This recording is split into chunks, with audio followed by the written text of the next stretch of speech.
The sound of glass shattering echoed through the house, yanking me out of a restless sleep. I sat up, heart pounding, and threw on my robe. The clock read 2:17 a.m. I could hear the muffled bass of music and the unmistakable cackle of Laura's laugh. My daughter-in-law was at it again. Not tonight, I muttered to myself as I hurried down the stairs. Robbie's asthma had been acting up, and the last thing he needed was another one of Laura's parties. I pushed open the door to the living room and was met with a scene that made my blood boil. Laura was draped over the arm of the couch, a wine glass dangling precariously from her hand. Her friends, including that no-good Jack, were scattered around the room, oblivious to the mess they were making. "Laura," I said, trying to keep my voice steady, "Robbie is trying to sleep. Can you keep it down?" Laura turned her bleary eyes toward me and smirked. "Oh, lighten up, Sarah. It's just a bit of fun." "Fun?" I snapped, my patience wearing thin. "Your son is upstairs struggling to breathe, and you think this is fun?" Jack sauntered over, a smug grin on his face. "Come on, Sarah. Let Laura have her fun. She's been cooped up all week." I glared at him, my fists clenching at my sides. "This is my house, and I will not have you disrespecting my family." Jack's grin widened. "Your house, huh? Funny, I thought Tom paid the bills." Before I could respond, a small, wheezing cough echoed from the top of the stairs. Robbie stood there, clutching his inhaler, his eyes wide with fear. "Grandma," he whispered. "I can't breathe." I rushed to him, scooping him up in my arms. "It's okay, sweetheart. Grandma's here." I shot a final glare at Laura. "This ends now. Get these people out of my house." Laura rolled her eyes but reluctantly stood up. "All right, party's over. Everyone out." As her friends shuffled out the door, I carried Robbie back to his room, settling him into bed and placing his inhaler within reach. His breathing steadied, but I could see the exhaustion in his eyes. "I'm sorry, Robbie," I whispered, brushing a strand of hair from his forehead. "I promise I'll make this right." I returned to the living room to find Laura slumped on the couch, a fresh glass of wine in her hand. "You need to get your priorities straight, Laura. Robbie needs you." Laura scoffed. "He has you. What more does he need?" I felt a wave of anger and sadness wash over me. "He needs his mother. He needs you to be present, to care." Laura's eyes flickered with something I couldn't quite place. Guilt, perhaps? But it was gone as quickly as it appeared. "I'm doing my best, Sarah. It's not easy. Your best isn't good enough," I said softly. "Not for Robbie." With that, I turned and headed back upstairs, my mind racing. I needed to talk to Tom, to make him see what was happening. But he was working another night shift, and I couldn't bear to burden him with this over the phone. As I settled into bed, I felt a knot of worry tighten in my chest. Laura's behavior was getting worse, and I couldn't shake the feeling that something more was going on. I had to find out what for Robbie's sake. The next morning, I was in the kitchen making breakfast when Tom came home. He looked exhausted, dark circles under his eyes. "Morning, Mom," he said, dropping his bag by the door. "How's Robbie?" "He's better," I said, handing him a cup of coffee. "But we need to talk about Laura." Tom sighed, rubbing his temples. "What now?" "She's out of control, Tom. Last night she had another party, and Robbie had an asthma attack." Tom's face hardened. "I'll talk to her. But you know how she is." "That's the problem," I said, my voice trembling. "I don't think you do." I hesitated, knowing that what I was about to say could change everything. "Tom, I think Laura's having an affair." Tom's eyes widened in shock. "What? With who?" "Jack," I said, the name tasting bitter on my tongue. "I saw them together last night. It wasn't just a party. It was more than that." Tom's face went pale, and he sank into a chair. "I can't believe this." I placed a hand on his shoulder. "We need to confront her, Tom. For Robbie's sake." He nodded, a determined look in his eyes. "You're right. This ends now." As we prepared to face Laura, I couldn't help but feel a sense of foreboding. This was just the beginning, and I knew things were about to get much worse. But I had to be strong for Robbie, for Tom, and for the family I loved. I stood in the kitchen, hands trembling as I washed the breakfast dishes. Tom had left for work, and Robbie was upstairs resting. The house was eerily quiet, a stark contrast to the chaos of the previous night. I knew I had to confront Laura, but the thought of it made my stomach churn. Just as I was drying my hands, the front door creaked open, and Laura stumbled in, looking disheveled and still reeking of alcohol. She shot me a defiant glance as she kicked off her shoes and headed for the stairs. "Laura, we need to talk." I called after her, my voice firmer than I felt. She paused, one hand on the banister, and turned to face me. "What now, Sarah? Can't this wait?" "No, it can't," I replied, stepping closer. "We need to talk about Robbie and your behavior." Laura rolled her eyes and slumped onto the bottom step. "Fine. What do you want to say?" I took a deep breath, trying to steady my nerves. "Last night was unacceptable. Robbie had an asthma attack because of your party, and you were too drunk to notice." Laura's eyes narrowed. "I didn't ask you to play babysitter, Sarah. Robbie's my son, and I'll raise him how I see fit." "Raising him?" I scoffed. "You're neglecting him, Laura. He needs stability and care, not loud parties and strangers in the house." Laura's face flushed with anger. "You're overreacting. He's fine." "He's not fine," I shot back. "And neither is your marriage. Tom knows about you and Jack." Her expression shifted from anger to shock, and she stood up, swaying slightly. "What are you talking about? Don't play dumb, Laura. I saw you with him last night. Tom and I both know what's going on." Laura's eyes filled with tears, and for a moment, I almost felt sorry for her. But then she straightened up, her defiance returning. "You have no right to interfere in my life, Sarah." "I have every right when it comes to Robbie," I said, my voice shaking with emotion. "I won't let you hurt him."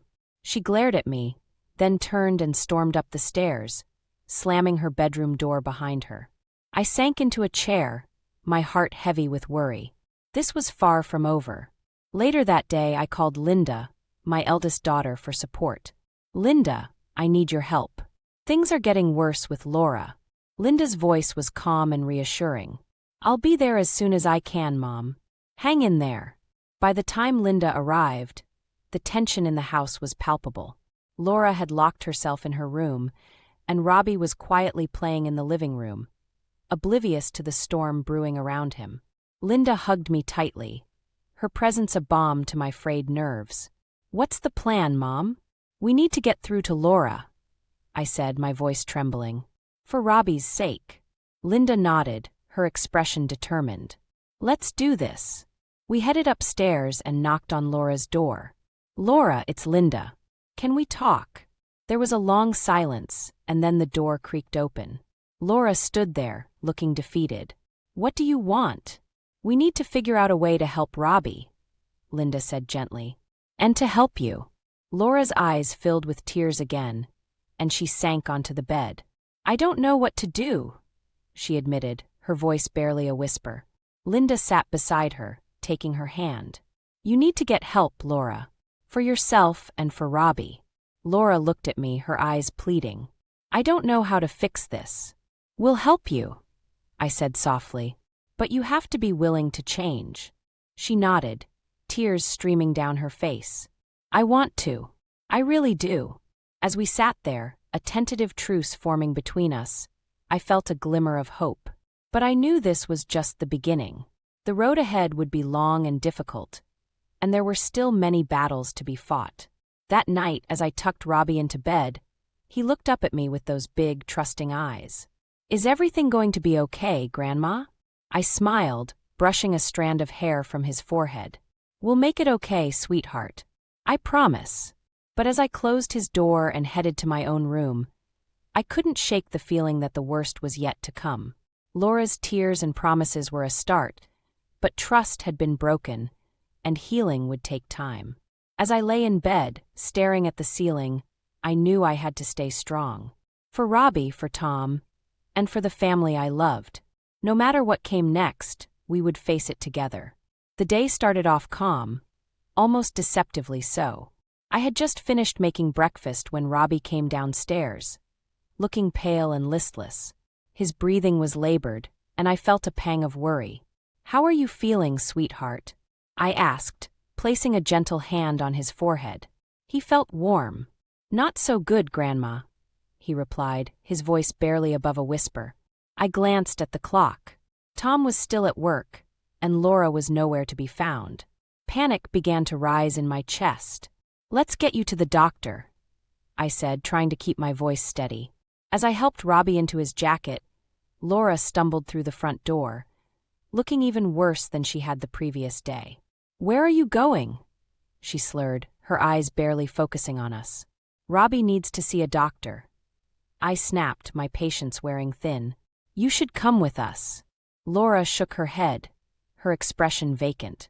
"I'm too tired. You go." I didn't have time to argue. I bundled Robbie into the car and sped off to the hospital, my heart pounding with fear. By the time we arrived, Robbie's breathing had worsened, and I could see the strain on his face. The doctors rushed him into the emergency room, and I was left pacing the waiting area, my mind racing with worry. I called Tom, my hands shaking as I dialed his number. "Mom, what's wrong?" Tom's voice was filled with concern. "It's Robbie," I said, my voice breaking. "He's in the hospital. His asthma, it's bad, Tom." "I'm on my way," he said, his voice tight with worry. Hours passed in a blur of anxiety and fear. Finally, a doctor emerged, his expression grave. "Mrs. Reynolds, your grandson is stable, but his condition is serious. He needs to stay overnight for observation." I nodded, tears streaming down my face. "Thank you, doctor." Tom arrived shortly after, his face etched with worry. "How is he?" "He's stable," I said, my voice trembling. "But it's serious, Tom. We need to talk about Laura." Tom's face hardened. "Not now, Mom. Let's focus on Robbie." I nodded, understanding his need to prioritize our grandson. But I couldn't shake the anger and frustration I felt toward Laura. Her negligence had put Robbie in danger, and I couldn't let it continue. The next morning, as Robbie slept in his hospital bed, I decided to confront Laura once and for all. I called Linda and asked her to meet me at the house. I needed backup. When we arrived, Laura was sitting on the couch, looking more disheveled than ever.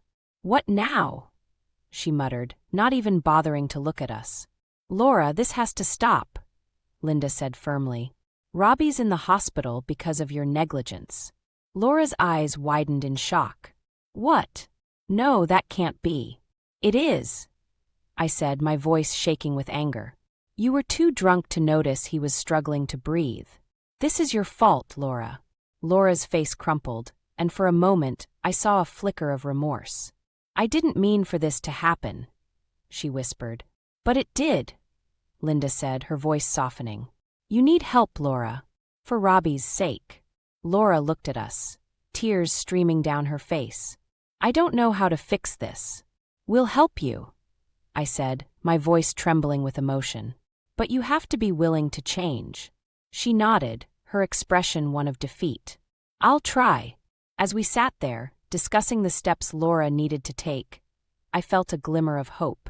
But I knew this was just the beginning. The road ahead would be long and difficult, and there were still many battles to be fought. That night, as I sat by Robbie's bedside, I couldn't shake the feeling that the worst was yet to come. Laura's tears and promises were a start, but trust had been broken, and healing would take time. Just as I was about to doze off, my phone buzzed with a text from Linda. "Mom, I just saw Jack leaving Laura's house. Be careful." My heart sank. This was far from over. As I looked at Robbie, sleeping peacefully, I knew I had to stay strong. For him, for Tom, and for the family I loved. No matter what came next, we would face it together. The hospital room was quiet, save for the steady beep of the heart monitor and the soft hum of the air conditioning. I sat beside Robbie's bed, watching him sleep, his small chest rising and falling with each breath. Tom had gone to grab some coffee, leaving me alone with my thoughts. I couldn't shake the image of Jack leaving our house from my mind. What was he doing there? Had Laura already broken her promise? My heart ached with worry and anger. Just then, Tom walked back in, 2 cups of coffee in hand. He handed one to me and sat down heavily in the chair beside me. "Any change?" he asked, his voice filled with exhaustion. "He's stable," I said, taking a sip of the bitter coffee. "But we need to talk, Tom. About Laura." Tom sighed, rubbing his temples. "Mom, I know you're worried, but can we focus on Robbie right now?" "This is about Robbie," I insisted, my voice trembling. "I got a text from Linda last night. She saw Jack leaving our house. Laura's still seeing him." Tom's face went pale, and he set his coffee down, his hands shaking. "What? Are you sure?" "Yes," I said, my voice filled with conviction. "We can't ignore this, Tom. Laura's behavior is putting Robbie in danger." Tom stood up, pacing the small room. "I don't know what to do, Mom. I love Laura, but I can't keep putting Robbie through this.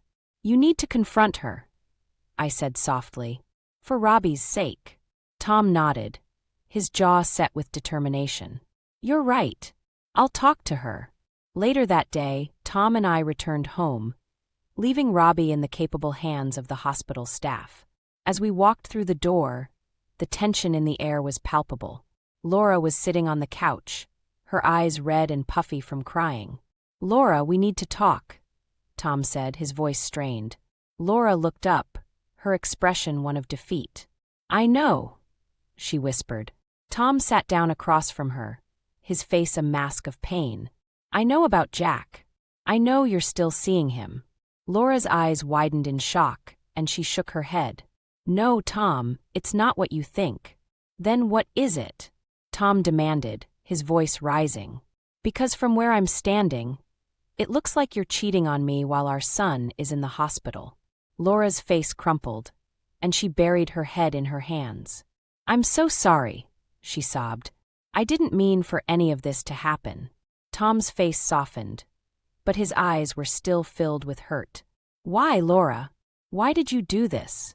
Laura looked up, tears streaming down her face. "I don't know," she whispered. "I was lonely. I felt like you didn't care anymore." Tom's face twisted with pain. "I care, Laura. I care so much. But I can't keep doing this. I can't keep putting Robbie through this." Laura nodded, her shoulders shaking with sobs.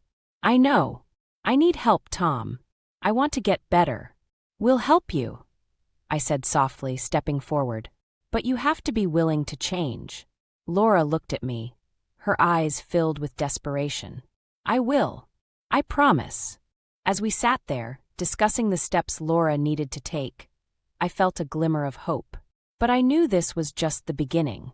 The road ahead would be long and difficult, and there were still many battles to be fought. The next morning, Tom and I returned to the hospital to find Robbie sitting up in bed, a small smile on his face. "Grandma, Dad!" he exclaimed, his eyes lighting up. "Hey, buddy," Tom said, his voice filled with relief. "How are you feeling?" "Better," Robbie said, his smile widening. "Can I come home soon?" "Soon, sweetheart," I said, my heart swelling with love. "But we need to make sure you're completely better first." As we sat with Robbie, I couldn't shake the feeling that the worst was yet to come. Laura's tears and promises were a start, but trust had been broken, and healing would take time. Just as I was about to leave the room, my phone buzzed with a text from Linda. "Mom, you need to come home. There's something you need to see." My heart sank. This was far from over.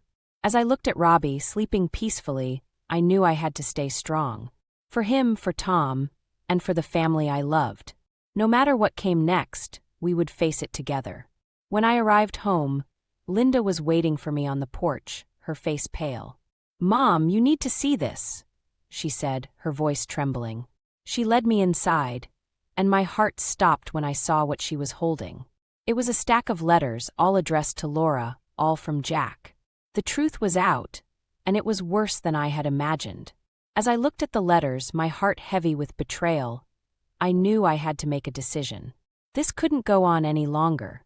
For Robbie's sake, for Tom's sake, and for the sake of our family, I had to take action.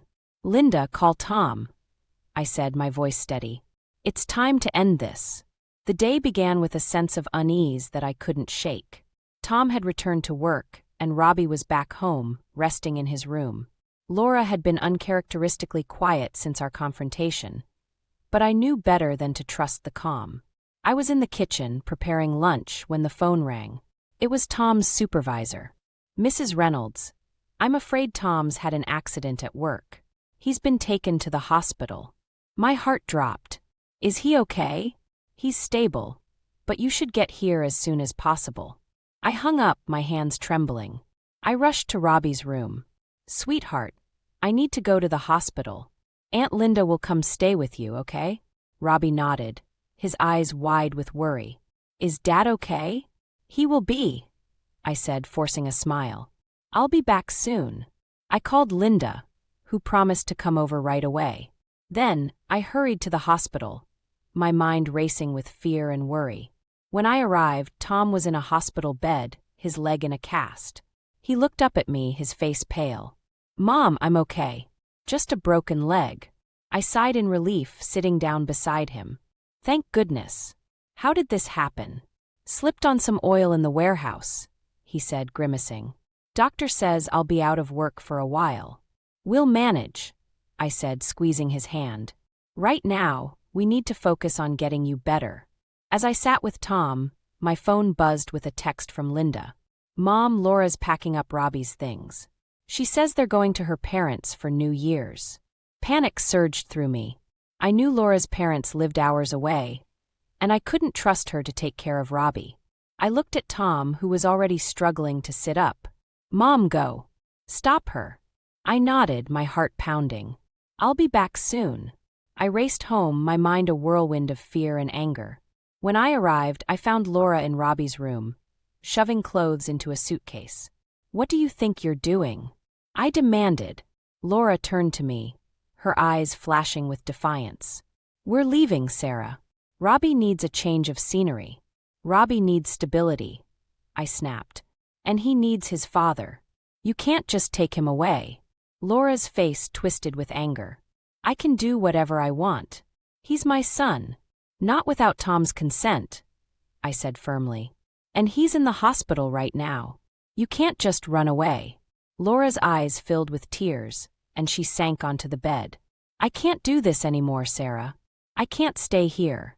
"Then go," I said softly. "But leave Robbie with us. He needs to be with his father." Laura shook her head, her shoulders shaking with sobs. "I can't leave him." "You already have," I said, my voice breaking. "Every time you chose Jack over your family, you left him." Laura looked up at me, her face a mask of pain. "I don't know how to fix this." "Get help," I said, my voice trembling. "But don't take Robbie away from the people who love him." Laura nodded, her tears falling freely. "Okay, I'll go. But promise me you'll take care of him." "I promise," I said, my heart aching for the broken woman before me. As Laura left, I sat on the bed, my hands shaking. Robbie came in, his eyes wide with confusion. "Grandma, what's happening?" "Your mom's going to get some help," I said, pulling him into a hug. "And you're going to stay here with us." Robbie nodded, his small body trembling. "Okay." That night, as I tucked Robbie into bed, I felt a sense of calm wash over me. We had faced another crisis, but we had come through it together. But I knew this was far from over. Laura's departure was just the beginning of a long and difficult journey. As I sat by Tom's bedside in the hospital, I knew I had to stay strong. For Robbie, for Tom, and for the family I loved. No matter what came next, we would face it together. Just as I was about to leave the hospital, my phone buzzed with a text from Linda. "Mom, I found something else. You need to see this." My heart sank. "What now?" As I looked at Tom sleeping peacefully, I knew I had to stay strong. For him, for Robbie, and for the family I loved. No matter what came next, we would face it together. When I arrived home, Linda was waiting for me on the porch, her face pale. "Mom, you need to see this," she said, her voice trembling. She led me inside and handed me a folder. Inside were photos, receipts, and letters, all pointing to Laura's continued relationship with Jack. The betrayal was deeper than I had imagined. As I looked at the evidence, my heart heavy with betrayal, I knew I had to make a decision. This couldn't go on any longer. For Robbie's sake, for Tom's sake, and for the sake of our family, I had to take action. "Linda, call Tom," I said, my voice steady. "It's time to end this." The drive to Linda's house felt like an eternity. My mind was racing, trying to piece together the implications of the folder she had handed me. The evidence of Laura's ongoing affair with Jack was damning, and I knew it would devastate Tom. But I had to stay strong. I had to protect my family. When I arrived, Linda was waiting for me on the porch, her face pale and anxious. "Mom, Bob's inside. He needs to talk to you." I nodded, my heart pounding. As I stepped inside, Bob stood up from the couch, his expression grim. "Grandma, I need to tell you something." "Go on, Bob," I said, my voice steady despite the turmoil inside me. Bob took a deep breath. "I went by your house to check on you, but when I got there, I saw Laura and Jack in the living room. They were together." My stomach churned. "Are you sure?" "Positive," Bob said, his face serious. "I took pictures. I didn't know what else to do." I felt a wave of nausea. The betrayal was deeper than I had imagined. "Thank you, Bob. You did the right thing." Linda placed a comforting hand on my shoulder. "Mom, we need to confront Laura. This has to stop." I nodded, my resolve hardening.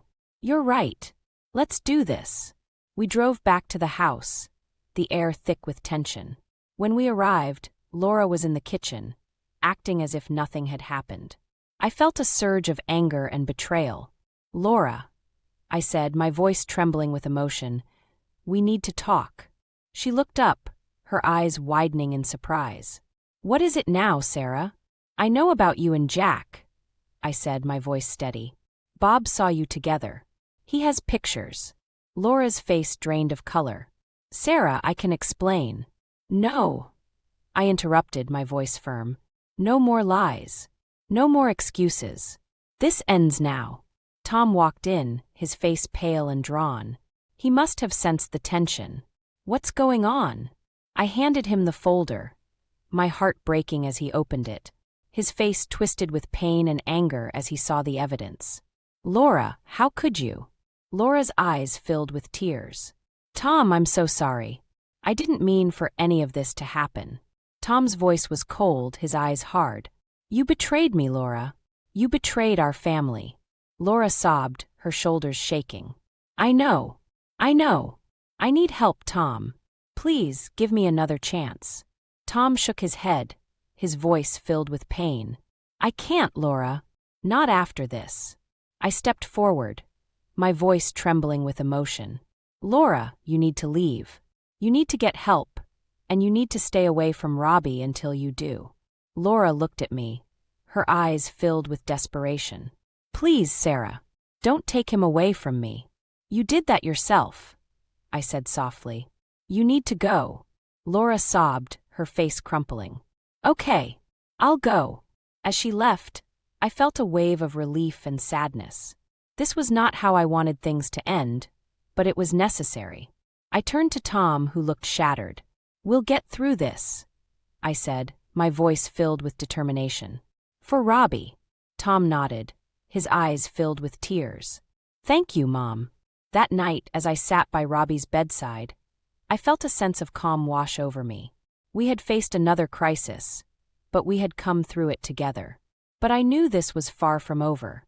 Laura's departure was just the beginning of a long and difficult journey.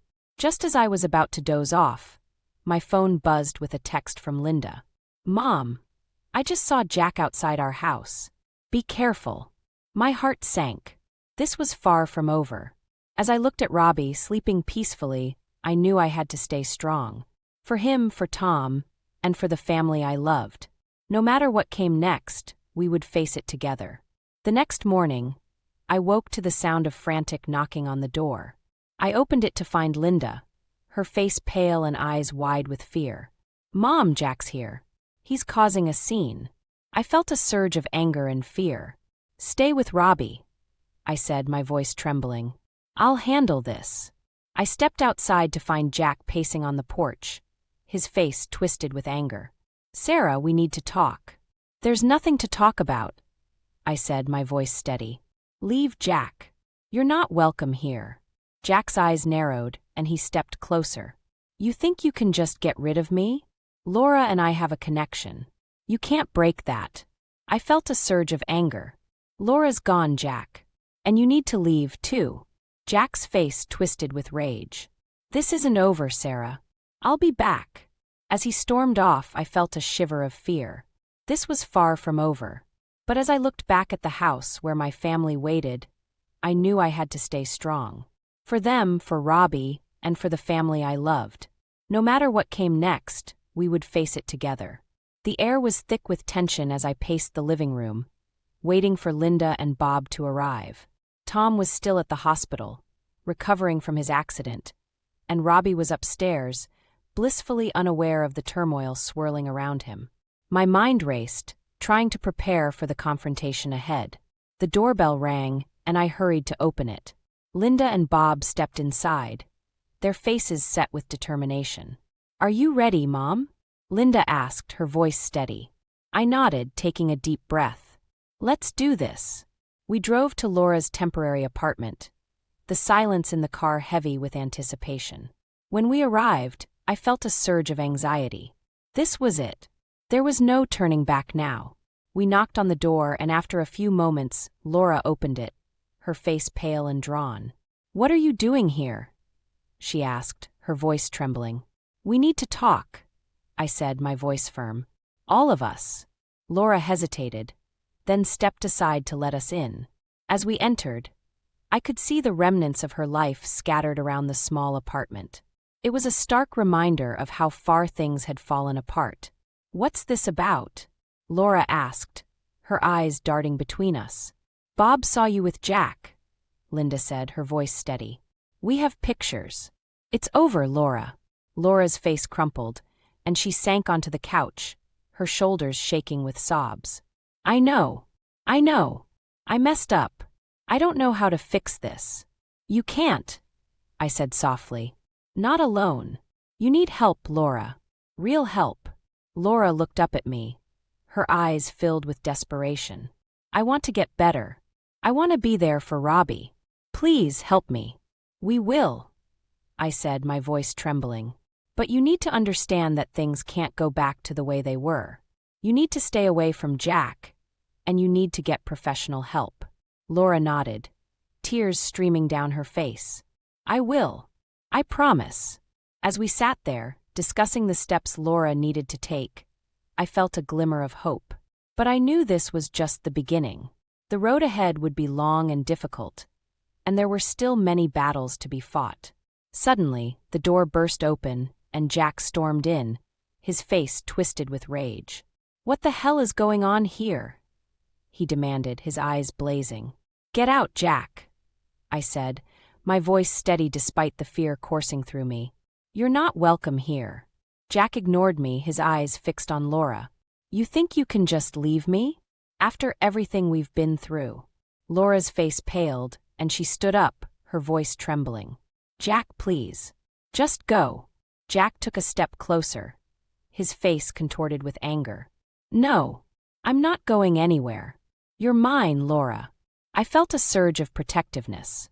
"She's not yours, Jack. She never was. Now get out before I call the police." Jack's eyes flicked to me, and for a moment, I saw a flash of uncertainty. But then his anger returned, and he lunged at Laura. "You're coming with me, whether you like it or not." Before I could react, Bob stepped in, grabbing Jack by the arm and shoving him back. "Leave her alone," he said, his voice filled with determination. Jack stumbled, then turned on Bob, his fists clenched. "You little—" "Enough!" Linda shouted, stepping between them. "Jack, if you don't leave right now, we will call the police. And you will regret it." Jack hesitated, his eyes flicking between us. Finally, he spat on the floor and stormed out, slamming the door behind him. The room was silent, save for Laura's sobs. I felt a wave of relief and exhaustion wash over me. "It's over," I said softly. "He's gone." Laura collapsed onto the couch, her body shaking with sobs. "Thank you," she whispered. "I don't know what I would have done without you." "We're here for you," I said, my voice filled with emotion. "But you need to get help, Laura. For Robbie's sake." Laura nodded, her face a mask of determination. "I will. I promise." As we left the apartment, I felt a sense of calm wash over me.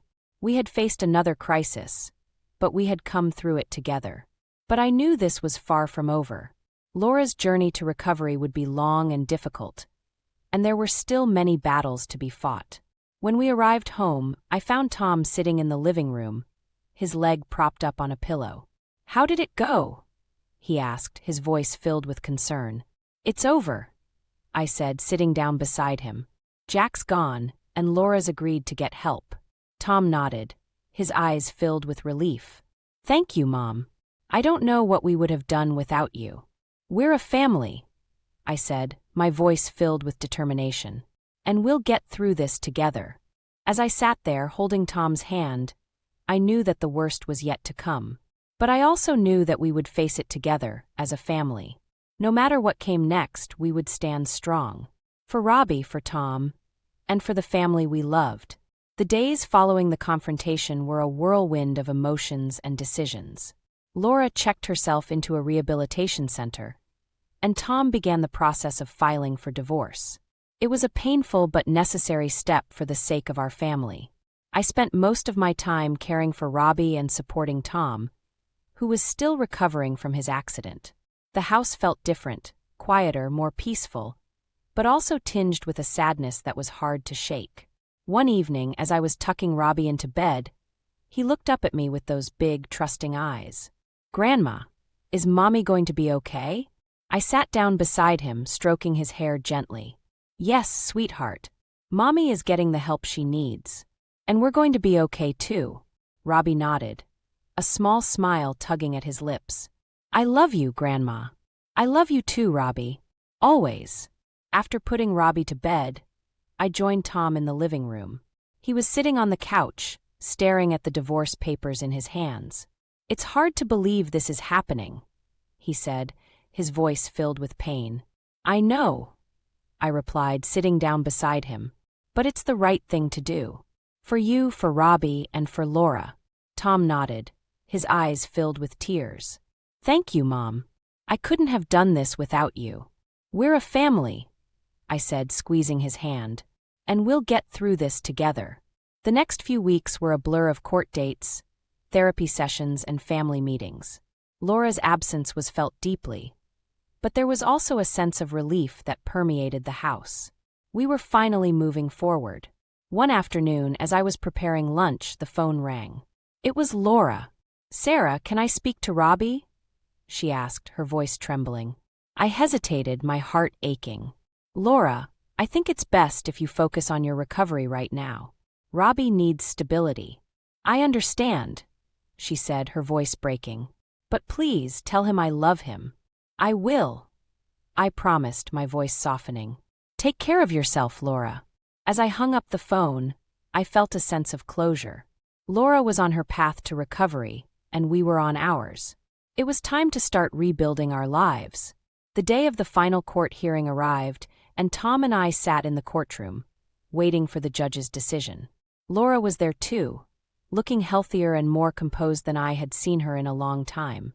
The judge reviewed the case and granted the divorce, along with full custody of Robbie to Tom. Laura was given supervised visitation rights, contingent on her continued progress in rehabilitation. As we left the courtroom, Laura approached us, her eyes filled with tears. "Thank you," she said, her voice trembling. "For everything." Tom nodded, his face a mix of emotions. "Take care of yourself, Laura." "For Robbie." Laura nodded, tears streaming down her face. "I will. I promise." As we walked out of the courthouse, I felt a sense of relief and hope. We had faced the darkest moments of our lives, but we had come through them stronger and more united. Back at home, we began to rebuild our lives. Robbie returned to school, and Tom started physical therapy to regain his strength. Linda and Bob continued to provide unwavering support, and our family began to heal. One evening, as we sat around the dinner table, I looked at my family, Tom, Robbie, Linda, and Bob, and felt a surge of gratitude. We had been through so much, but we were still standing. We were still a family.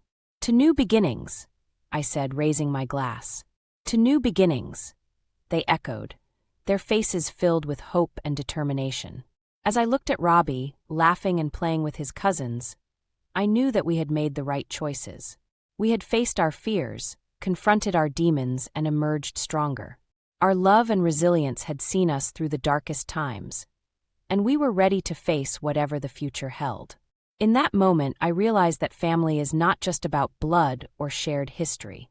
It's about the love, support, and unwavering commitment to one another. It's about standing together in the face of adversity and finding strength in each other. And as I sat there, surrounded by my family, I knew that no matter what challenges lay ahead, we would face them together. For Robbie, for Tom, and for the family we loved, we were stronger than ever, and our bond was unbreakable.